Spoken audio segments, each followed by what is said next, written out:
¿Están listos?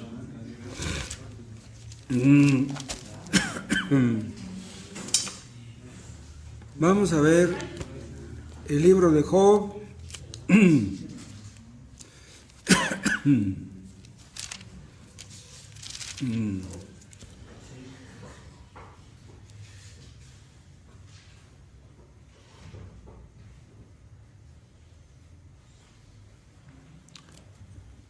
Job capítulo 40.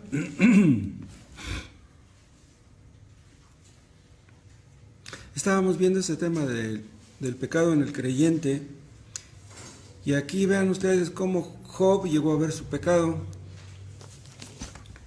Además respondió Jehová a Job y dijo: ¿es sabiduría contender con el Omnipotente?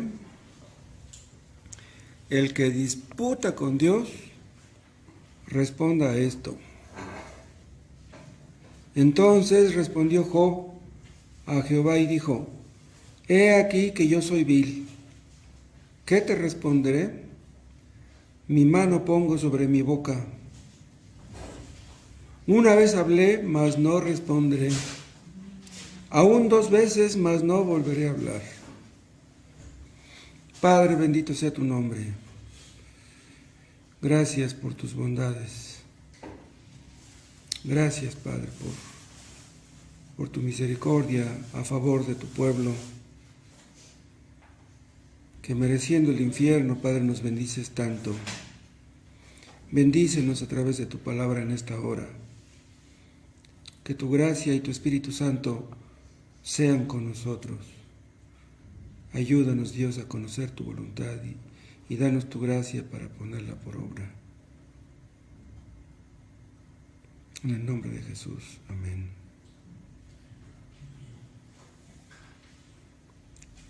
Vean lo que le dice ella después de que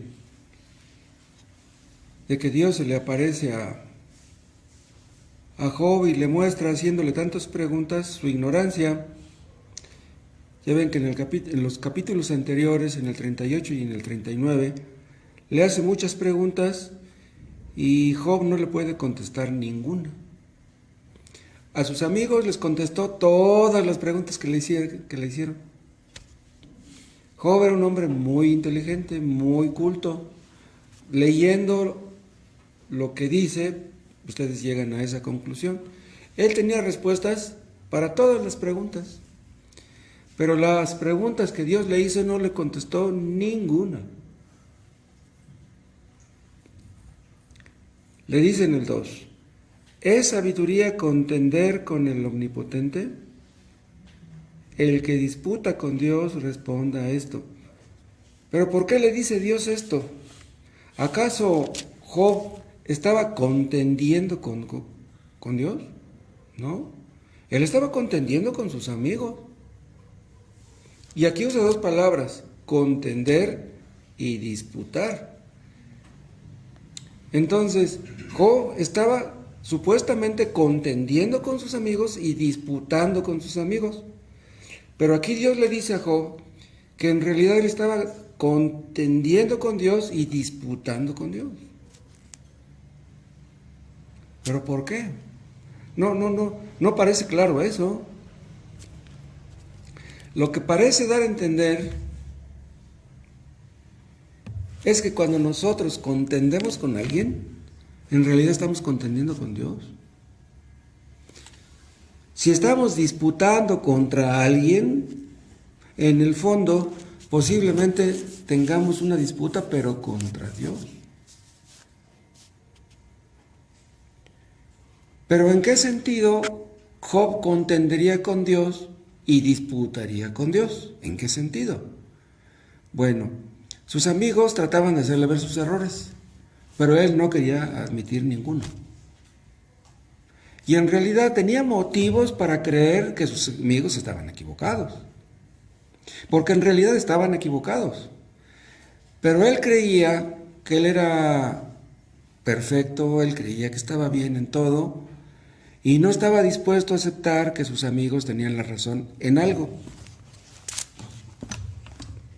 Entonces, estaba contendiendo contra ellos, estaba disputando contra ellos, pero en el fondo lo estaba haciendo en contra de Dios. ¿Quién le mandó a aquellos amigos Dios? Perdón, ¿quién le mandó a aquellos amigos a Job? Pues fueron a verlos porque Dios lo puso en su corazón. Entonces, si Job hubiera sido sabio, en lugar de ponerse a discutir con sus amigos, hubiera cerrado la boca, pero no lo hizo.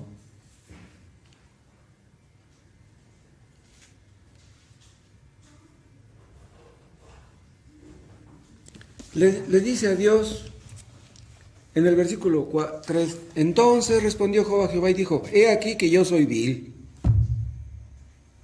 La palabra vil no solamente implica, he aquí que yo soy pecador, soy peor que pecador, estoy mal.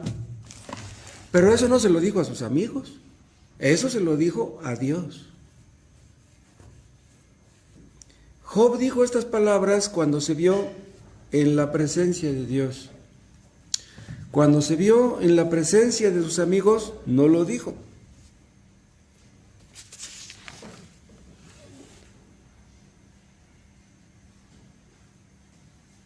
Yo les decía el otro día que las doctrinas del Nuevo Testamento están ilustradas en el Antiguo. En el Nuevo Testamento Pablo dice, miserable hombre de mí. Antes de ser convertido, él no podría haber dicho eso. Él se veía bien, él creía que estaba bien. Pero cuando Cristo se le apareció, él entendió que él estaba muy mal. Y a partir de ahí, cada vez que pecaba Pablo, él se sentía miserable. Vean ustedes cómo esta doctrina está en el Nuevo y está en el Antiguo. Miserable hombre de mí es lo mismo que he aquí que soy vil. Es lo mismo. Vean ustedes cómo los creyentes más santos aún son pecadores. Job era santo.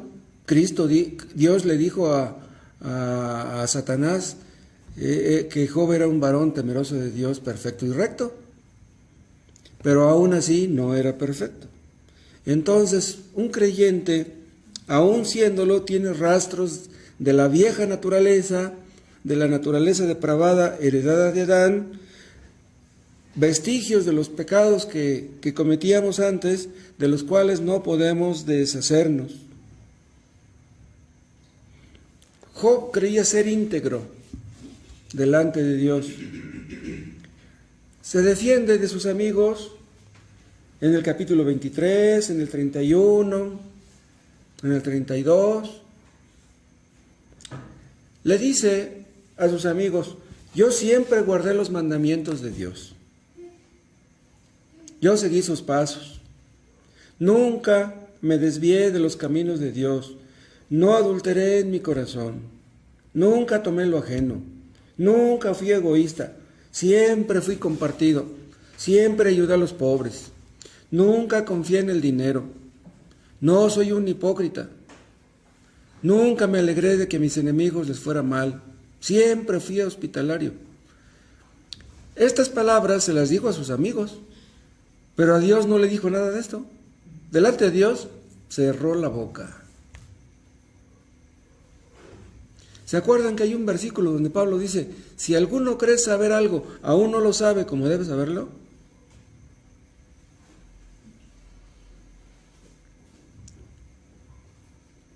Nosotros podemos creer que no somos hipócritas, pero aún así tener algo de hipocresía y no verlo. Si Dios no nos muestra nuestra hipocresía, no vamos a dar los pasos necesarios para salir del hoyo. Si nos analizamos, nos vamos a analizar con buenos ojos. Vamos a vernos mejores de lo que realmente somos y sacaremos una conclusión que no es apegada a la realidad. Entonces, más nos conviene decir como Job, he aquí que soy vil. No lo veo, pero soy vil.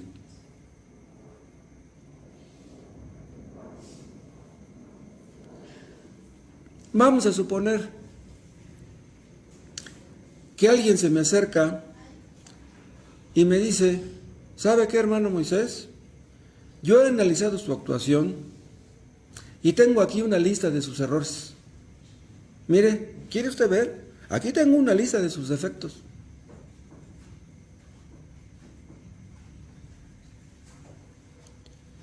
Si yo leo esa lista, lo más seguro es que se va a quedar corto esa persona.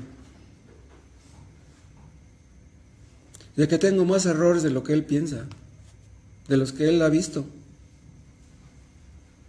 ¿Qué podemos hacer? ¿Para qué defendernos? ¿Se acuerdan de cuando vimos ese tema de tu identidad y tus relaciones? Yo les comentaba que si tenemos problemas con una persona, lo más probable es que en el fondo tenemos problemas con Dios. Una persona que tiene problemas con estos y con aquellos y con mucha gente, esa persona tiene problemas con Dios. En cambio, si nuestra relación con Dios es buena, es la correcta, podremos llevarnos bien con la gente. No lo asegura, porque hay ocasiones en que no podremos llevarnos bien con ciertas personas, aunque andemos bien. Por eso dice Pablo ahí en Romanos 12, en cuanto dependa de vosotros, tened paz con todos los hombres. Dice en cuanto dependa, pero no siempre depende de nosotros.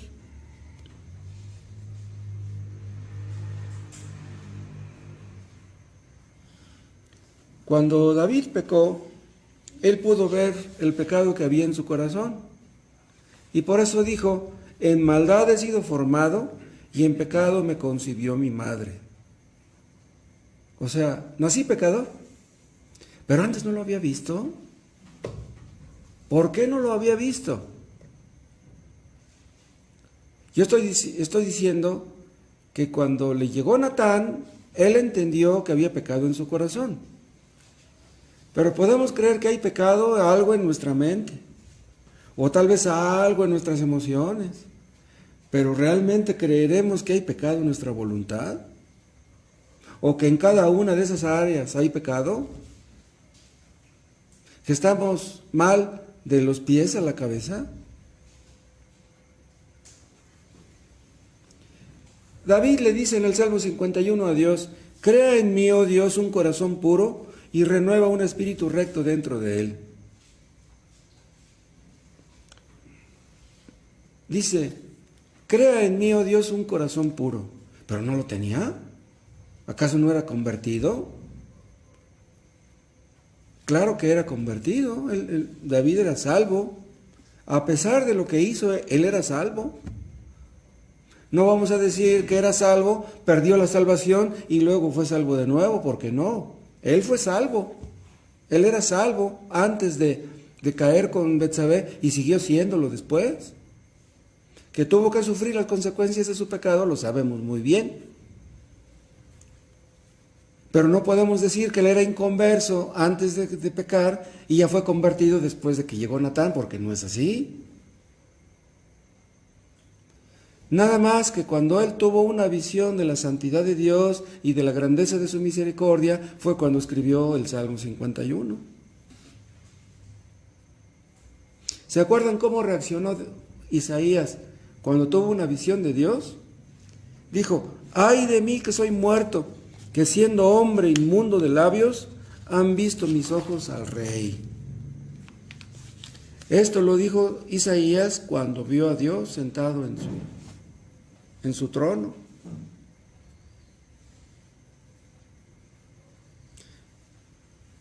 No somos mejores nosotros que Job, no somos mejores que David, no somos mejores que Isaías.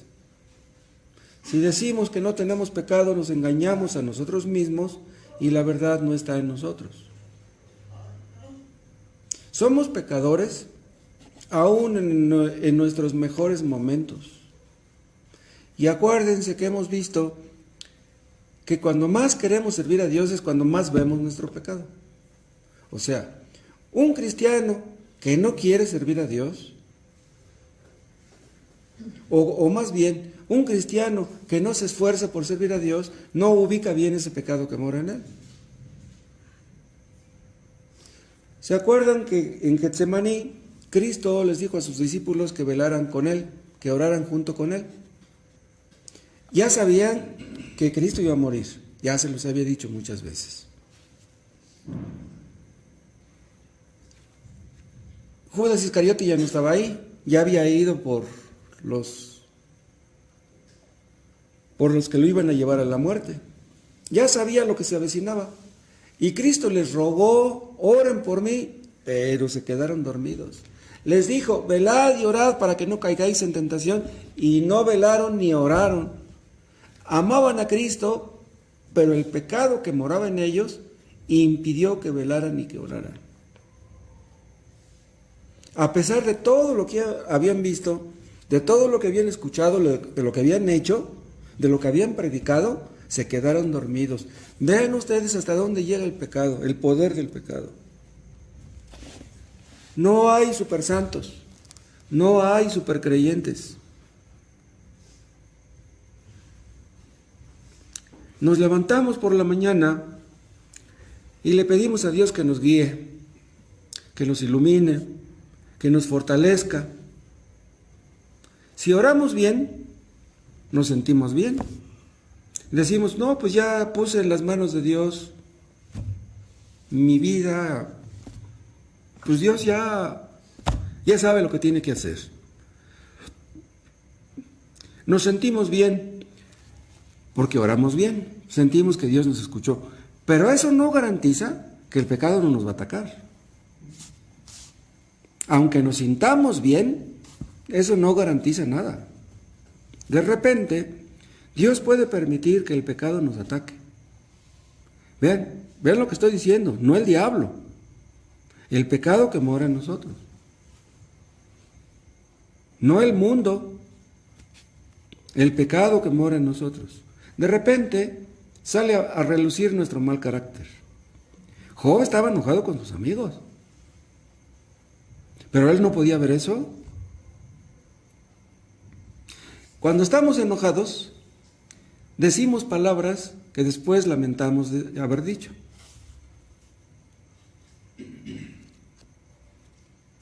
El pecado nos atrapa cuando anteponemos las cosas del mundo a las de Dios. El mundo es impersonal. ¿Qué hace el mundo? El mundo no nos ataca. El mundo encuentra un aliado en nosotros, es el pecado. Entonces no le vamos a echar la culpa ni al diablo ni al mundo. El problema de nuestra mundanalidad no es cosa de afuera, es cosa de adentro. Tenemos el mundo adentro. Hay inclinaciones que tal vez estaban dormitando dentro de nosotros, pero que pum, de repente llega la tentación y ya despiertan y nos atacan, nos atrapan. Tratamos de controlar el pecado que mora en nosotros, pero nos damos cuenta que no es tan fácil. El pecado siempre es demasiado poderoso para nosotros. Y si caemos en algún pecado, ni modo de decirle a Dios, Dios, pues yo no quería, pero pues caí. Caímos porque nuestro corazón es engañoso y perverso. Entonces, los que minimizan el pecado, los que menosprecian el pecado, los que coquetean con el pecado y dicen que son cristianos, están engañados. ¿Por qué? Porque los cristianos verdaderos odian el pecado. Y cuando pecan, lo admiten, lo reconocen, y no solamente delante de Dios, sino también delante de la gente, si pecan en contra de la gente. Pero si una persona dice, bueno, pues pequé, pero pues ya ni modo, pues así soy yo no puedo cambiar. No, si una persona piensa así, esa persona sí es una hipócrita.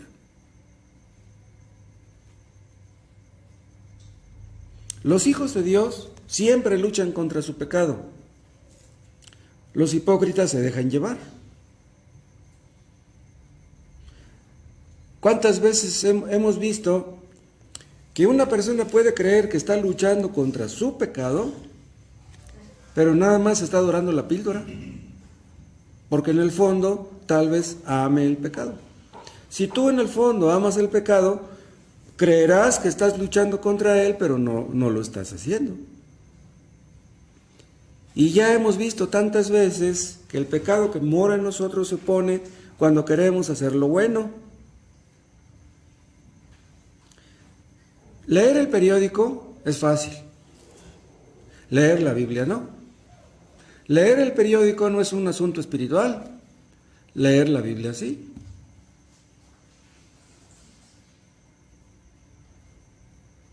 Ustedes se pueden aprender una lista larga de cosas que tienen que comprar. La pueden tener en la mente. Pero aprenderse unos cuantos textos no es fácil. Y si no lo hacemos, pues el diablo no tiene la culpa. Tratamos de cambiar nuestras circunstancias. Hemos sido negligentes y tratamos de ser diligentes. Pues una cosa es tratar de ser diligentes y otra cosa es serlo. Ustedes pueden decir, el día de mañana sí lo voy a hablar a ese vecino del Evangelio. Ahora sí. Pero ya cuando tenemos el vecino cerca, podemos poner excusas. Este no es el momento apropiado, está ocupado. Mejor después le hablo. Pero ya le hablé antes y no me hizo caso. Mejor no le hablo. No dio resultado, le di un folleto y a lo mejor ni lo leyó. Mejor ya no le hablo. La carne siempre pone pretextos para no hacer lo que tenemos que hacer. Si ustedes van a dar una ofrenda, la carne te dice, si das esa ofrenda, el dinero no te va a alcanzar. Si ustedes le van a ayudar a un hermano que está necesitado, pueden decir, cuando tú has estado necesitado, no te han ayudado los demás. ¿Por qué vas a ayudar tú a alguien? No, ni le ayudes a nadie. Este mundo está lleno de gente ingrata. Ni le des dinero a nadie. Vean ustedes cómo ese pecado que mora en nosotros nos ataca. Nos impide el avance. Y otra cosa, el pecado no es algo contra quien peleamos nosotros siempre. Hay ocasiones que es el pecado el que pelea contra nosotros. Vean lo que les estoy diciendo. Pablo dice en Romanos 7, miserable hombre de mí, ¿quién me librará de este cuerpo de muerte? Está hablando del pecado, ¿sí? Del pecado que está en su cuerpo. ¿Quién me librará? Pero vean, él no está atacando al pecado cuando dice eso, no, es el pecado el que lo está atacando a él. Si yo estoy atacando a un hombre, yo no le digo, ¡hey, ayúdenme en contra de esto! No, yo lo estoy atacando. No, si él está encima de mí, entonces, ¡hey, miren, este está encima de mí! Entonces, cuando Pablo dice, miserable hombre de mí, ¿quién me librará? Es que el pecado está encima de él. No es lo mismo que nosotros estemos encima del pecado que el pecado esté encima de nosotros. El pecado que mora en nosotros nos dominó durante años antes de ser convertidos y suspira por tener ese control. Quiere que seamos los mismos que éramos antes. Y repito, un día que tú estás tranquilo y que te sientes bien, de repente viene el golpe. Suelen ser esos ataques furiosos.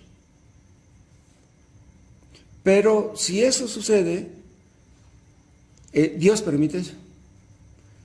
Si Dios permite que seamos atacados, es porque quiere que hagamos algo. Quiere que aprendamos a vencer. No todos los creyentes tenemos la misma clase de ataques. ¿Saben ustedes quiénes son los que tienen más ataques? Los que más aman a Dios, los que más se esfuerzan por obedecerle, los que más oran. Los cristianos que ahí se la llevan de a pechito, los ataques que tienen son muy leves. Pero sea que el pecado nos esté estorbando o que nos esté atacando, ahí está el pecado, ahí está, adentro. Un volcán, aunque no esté echando fuego, es un volcán, ahí está el peligro adentro. Bueno, pues dentro de nosotros hay un volcán. Un león, aunque esté domesticado, no le jales los bigotes porque te metes en problemas. Un león es un león. Si durante unos días no hemos caído en tentación, o semanas, etcétera, ni se nos ocurre pensar que no hemos caído porque somos buenos, porque somos muy listos, muy inteligentes, porque no es así.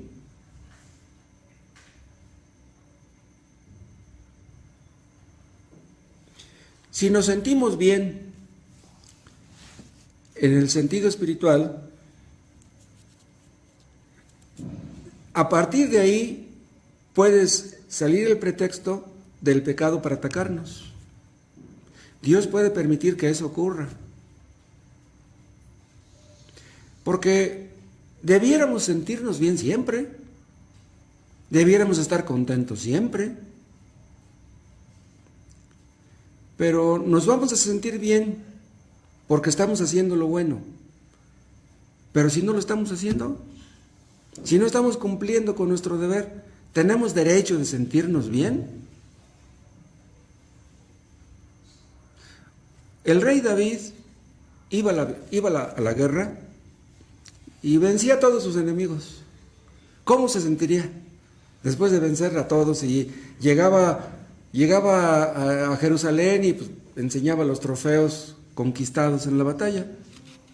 Se sentiría muy bien, pero lean el siguiente capítulo. Leen el siguiente capítulo y ven que tiene otra vez un problemón. Y ustedes dirán, bueno, pero si yo estaba bien, ¿por qué Dios permitió que ahora tenga yo este problema? Dentro de cada creyente está el Espíritu Santo, pero también el pecado. La nueva naturaleza siempre debe estar luchando contra la vieja naturaleza, siempre desvistiéndonos de lo que éramos en Adán y siempre vistiéndonos de Cristo, siempre, desvistiéndonos y vistiéndonos. Pero el pecado que mora en nosotros nos engaña. ¿Saben qué nos dice el pecado que mora en nosotros? Ya no eres el mismo de antes, no, ya estás progresando, ya eres más buenito. Pero más nos valdría decir como Job, he aquí que soy vil, y como Pablo, miserable hombre de mí. Y como el pecado siempre mora en nosotros, siempre estamos en peligro. Es increíble que un cristiano que es salvo en su juventud, digamos a los 16, 18 años, llegue a los 70 o 80 y sea que un cristiano todavía, tantos años de luchas y ser un cristiano todavía. El cristiano es un milagro, y es un milagro continuo, un milagro permanente. Los peligros a los que estamos expuestos los cristianos son muchos, muy grandes. El pecado que mora en nosotros es tan poderoso que nos destruiría si la gracia de Dios no nos sostuviera.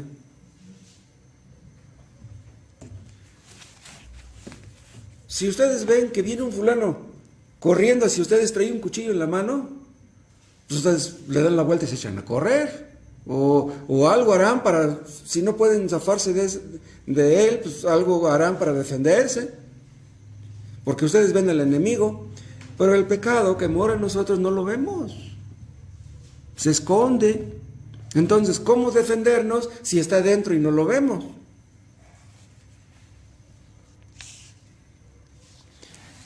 Hay un texto que dice, resistid al diablo y huirá de vosotros. Pero a veces es más fácil ubicar al diablo que al pecado que mora en nosotros, aunque ustedes no lo crean. Además, otra cosa, el pecado que mora en nosotros es más temible que el diablo. Acuérdense que el diablo es esclavo del pecado, entonces es más temible el pecado que el diablo. Además, acuérdense lo que dijo el sabio, sobre toda cosa guardada, guarda tu corazón. En lugar de vigilar al diablo, debemos vigilar nuestro corazón. Además, el pecado que mora en nosotros tiene muchos aliados y la gracia que hay en nosotros no los tiene. Vean, el pecado que mora en nosotros tiene muchos aliados. ¿Se acuerdan que les platiqué hace muchos años que cuando yo estaba en la iglesia de Pentecostés, yo ya había dejado de tomar, ya había dejado de fumar, ya había dejado las malas amistades, ya me andaba yo portando bien según yo? Yo ya tenía en ese tiempo, ¿qué? pues no sé, unos 6, 8 años en la iglesia de Pentecostés. Y un día llegó un amigo a visitarme, que ya tenía mucho tiempo que no lo veía, un amigo con el que yo tomé durante algún tiempo. Y me invitó a tomar y le dije, ¿sabes qué? Discúlpame, ya no tomo. No, ¿cómo de que no, Moisés? Si tú eres de los... No, ya no tomo. No puedo creer que tú ya no... No, le digo, ya no, ¿sabes qué? Le digo, yo soy cristiano. Y él era ateo. Se burló de mí. No, Moisés, que ¿cómo voy a creer que mira, yo te disparo? No tomo, de veras. Bueno, pasaron unos meses y volvió a ir a visitarme a la peluquería. ¿Y qué creen? Ese día estaba yo medio bromista o no sé qué me pasó, ¿qué creen que le dije? Yo sabía cómo era él y le dije, ¿sabes qué? Ya me cansé de ser cristiano. Ya me cansé, ya no quiero leer la Biblia, ya, etcétera. Y le brillaron los ojos y me dijo, ¿de veras, Moisés? ¿Me estás diciendo la verdad? Y dice, ahorita voy y te traigo una de whisky. Si yo le hubiera dicho, ¿sabes qué, amigo? Mi hijito está enfermo, necesito un medicamento, no tengo para la leche de mi hijo, no me hubiera dado nada. Pero yo le dije eso y me dice, no te traigo una cerveza, no te traigo tequila, te traigo una de whisky. El pecado tiene muchos aliados. Si tú quieres tomar, no falta quien te invita aunque no tengas dinero. Pero si tú estás necesitado, para que alguien te ayude no es nada fácil.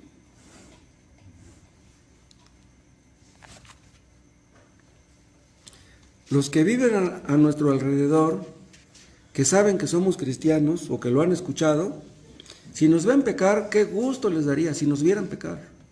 Se burlarían de nosotros. Ahí están los cristianos.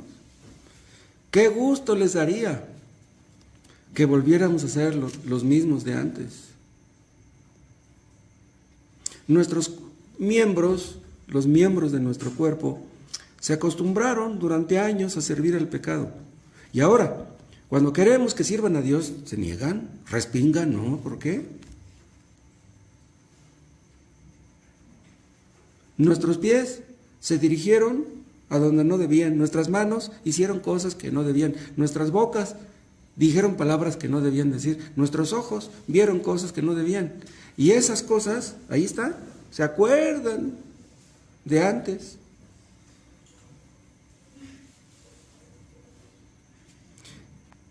Podríamos dominar nuestro corazón si no tuviera tantos aliados, pero los tiene. La naturaleza depravada, vamos a llamarle así, que mora en nosotros, en un sentido, es más fuerte que la nueva naturaleza.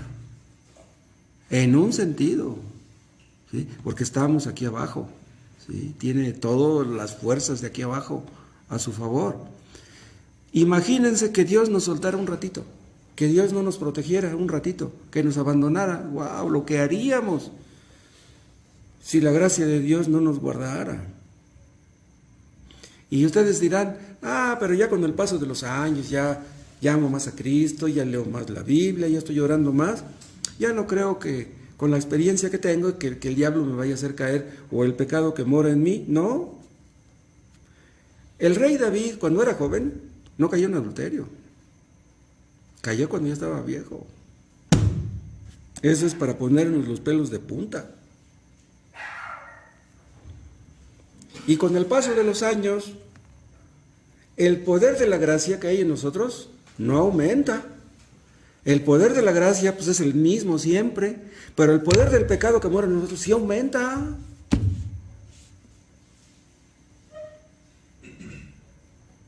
Además, si nuestra vieja naturaleza nos engañó, pues nos puede volver a engañar.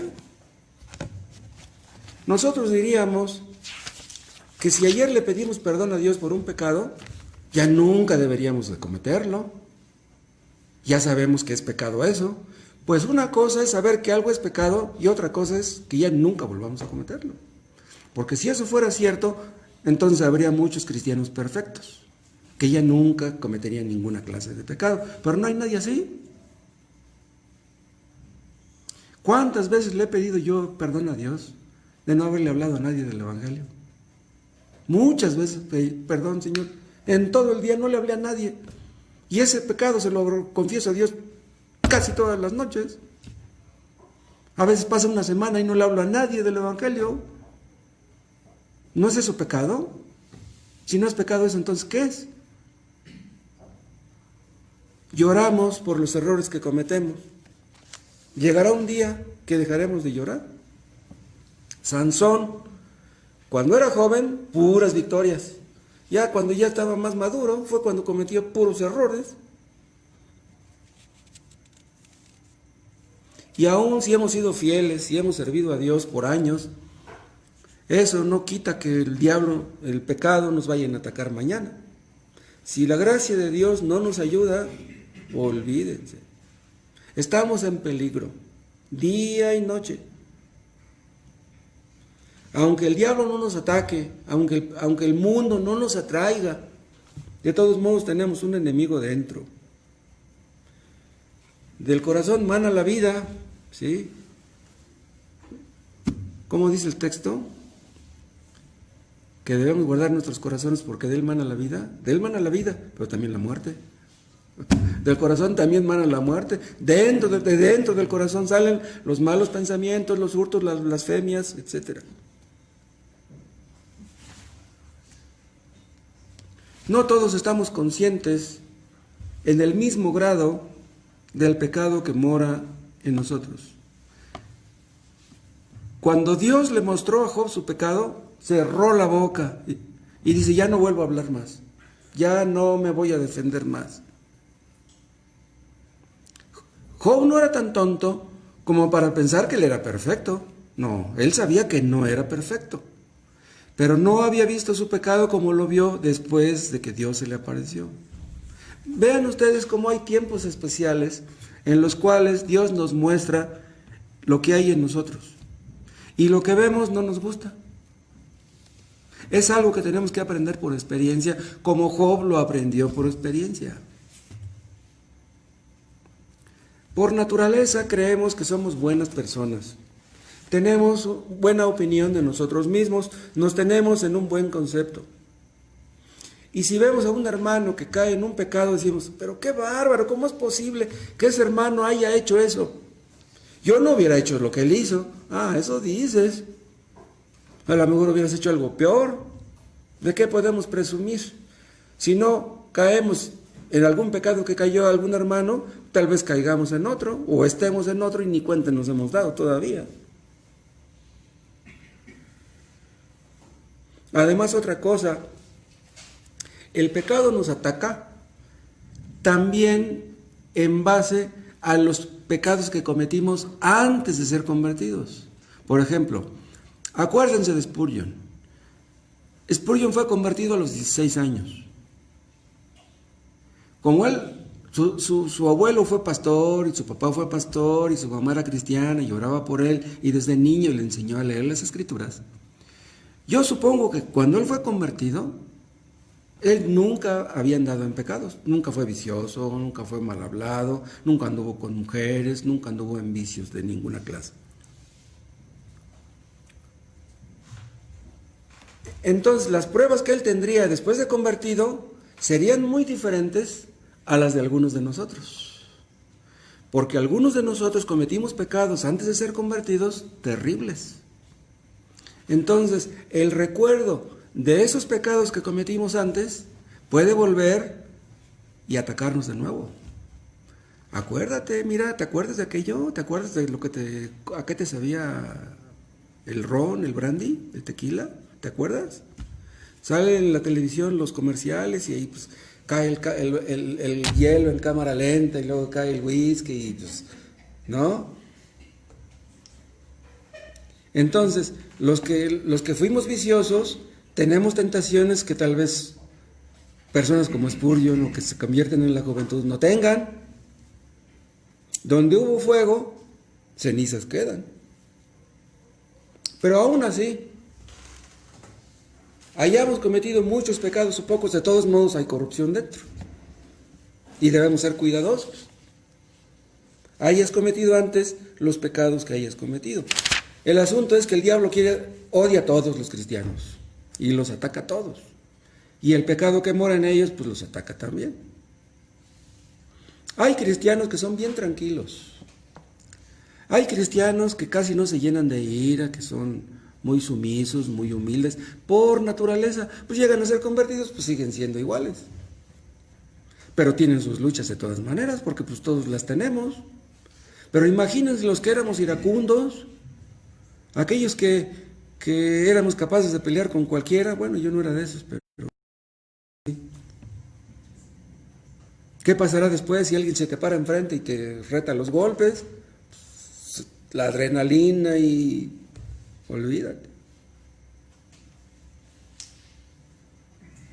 Podemos caer en la soberbia, en la intolerancia, en la falta de amor. En cualquier momento somos culpables de esta clase de pecados. Porque tal vez algunos cuando oyen hablar de pecado piensen en cosas espantosas. No, no, no. La soberbia es tan pecado como cualquier robo, como cualquier adulterio, como cualquier borrachera. La falta de amor no es pecado. La falta de amor es pecado de omisión. No leer la Biblia es pecado de omisión. ¿Qué pasará con un creyente que deja de leer la Biblia una semana? Que deja de orar 2, 3 días. ¡Wow! Y los que más oran son los que más oposición encuentran. La carne se niega. Tal vez le dediques 2 horas a estar viendo tu carro, tu moto, tu bicicleta, pero no le dediques 1 hora a Dios. Tal vez le dediques media hora al espejo, te estás viendo arreglando frente al espejo media hora y no lees ni 10 minutos.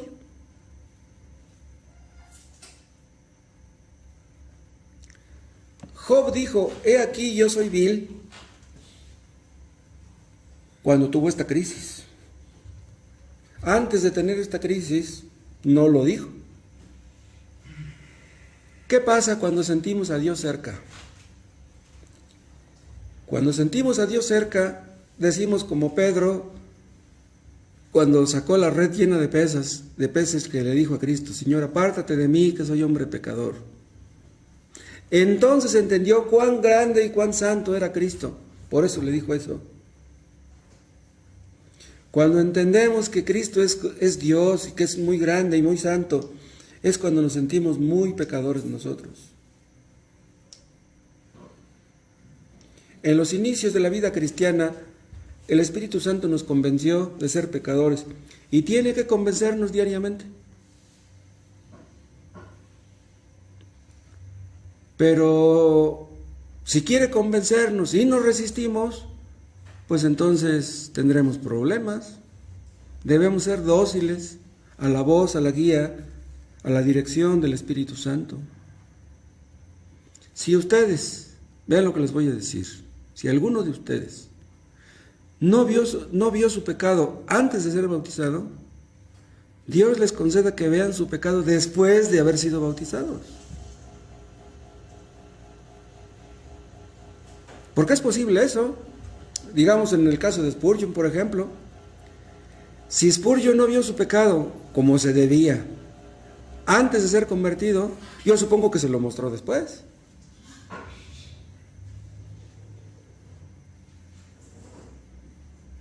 Vamos creciendo en el conocimiento de Dios, en el entendimiento de su palabra, y nos vemos más y más pecadores. Solamente el Espíritu Santo puede hacer eso. Por eso debemos pedirle que nos guíe para que podamos ver nuestro pecado. Si ustedes leen las Escrituras, pídanle a Dios que les muestre su pecado. No le pidan que les muestre el de otros. ¿Me explico? Si ustedes buscan pecado en otros, los van a ver. No, pídanle a Dios que les muestre su pecado de ustedes. Nosotros podemos pasar horas queriendo hacerles ver el pecado a nuestros hijos, enseñándoles textos a nuestros hijos, pero si Dios no les muestra su pecado, ellos no los van a ver. Y lo mismo sucede con nosotros. Podemos estar leyendo y leyendo y no ver nuestro pecado porque no le pedimos a Dios que nos lo muestre.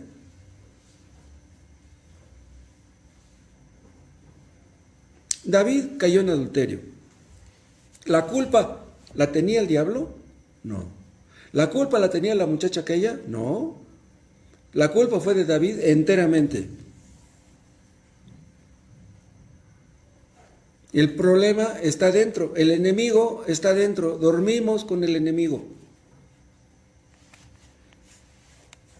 Nos sentimos mal porque Dios no nos quita toda inclinación pecaminosa. Así debe ser. Pero aunque nos sintamos mal, eso no quiere decir que nos va a quitar todas. Es posible que vamos a estar luchando contra nuestro pecado hasta el último día de nuestras vidas. Dios quiere que aprendamos a depender de Él, que aprendamos a confiar en Dios, que no confiemos en nosotros. Dios quiere enseñarnos a odiar el pecado que antes amábamos. Dios quiere enseñarnos a humillarnos. Dios quiere enseñarnos a suspirar por el cielo donde ya no habrá pecado. Por eso Dios permite que todavía haya pecado en nosotros. Aprendemos mucho en el proceso.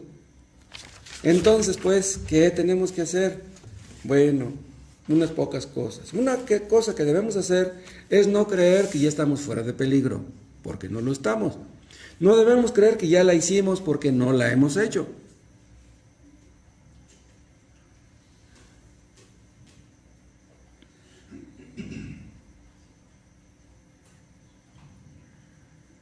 Debemos autoexaminarnos todas las noches.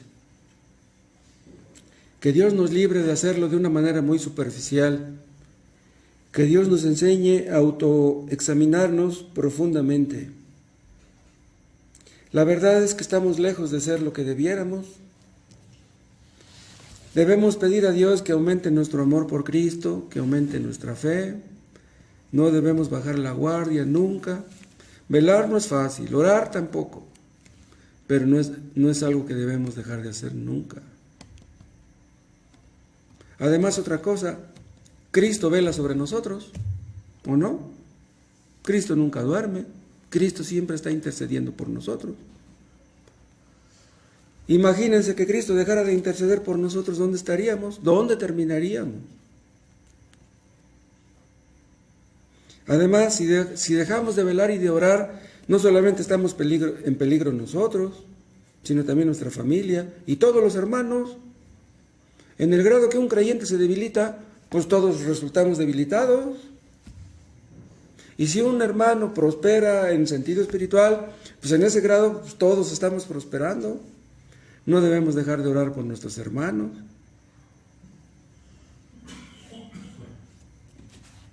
Que Dios nos libre de ser autosuficientes. La verdad es que somos nada. Si creemos que somos débiles, entonces seremos fuertes porque nos agarraremos de Cristo. Que Dios nos libre de confiar en nosotros mismos. No dejen ustedes de orar en las mañanas, hermanos. Orar en las mañanas es más importante que trabajar. Supongamos que dejan de orar por la mañana, pues tienen que ir a trabajar.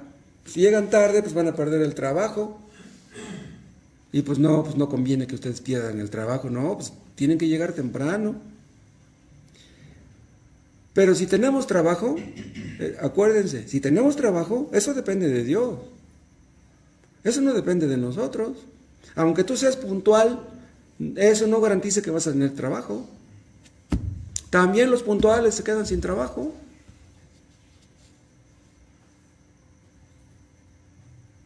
Es más importante orar que trabajar. No estoy diciendo que trabajar no sea importante. Que Dios nos muestre a todos que somos viles. Y a ustedes, personas inconversas que me escuchan o que me van a escuchar en los días subsiguientes, si en nosotros, que somos cristianos, hay pecado, ¿qué será de ustedes? Pedimos a Dios que les muestre su pecado, para que se arrepientan, porque si no pueden ver su pecado, no clamarán pidiendo misericordia. Los cristianos debemos mortificar nuestro pecado, pero si ustedes no son cristianos, ustedes no son llamados a mortificarlo, ustedes son llamados a arrepentirse y a confiar en Cristo. Nosotros somos cristianos y no nos da vergüenza reconocer que somos pecadores, porque lo somos, pues que ustedes lo reconozcan también, que ustedes hagan lo mismo. que se humillen también y que le pidan perdón a Dios. Nosotros predicamos el Evangelio y les pedimos a ustedes que son inconversos que se arrepientan de su pecado. Pero eso no quiere decir que nos creamos superiores a ustedes, porque no lo somos. Nadie es mejor que nadie. Todos somos pecadores. Por eso les rogamos, arrepiéntanse. Dios se los ordena. Dios les ordena que se arrepientan. Nosotros no se los ordenamos. Nosotros se los rogamos. Arrepiéntanse y confíen en Cristo y serán salvos. Te damos gracias, Padre, por tu palabra. Úsala y que tu nombre sea glorificado con los resultados. Salva a tantas personas que nos escuchan y que no son salvas. Y ayúdanos, Padre, a aborrecer el pecado, a apartarnos de él, a mortificarlo, Padre, hasta el último día de nuestras vidas, para que te miremos con alegría el día que muramos, el día del juicio. En el nombre de Jesús. Amén.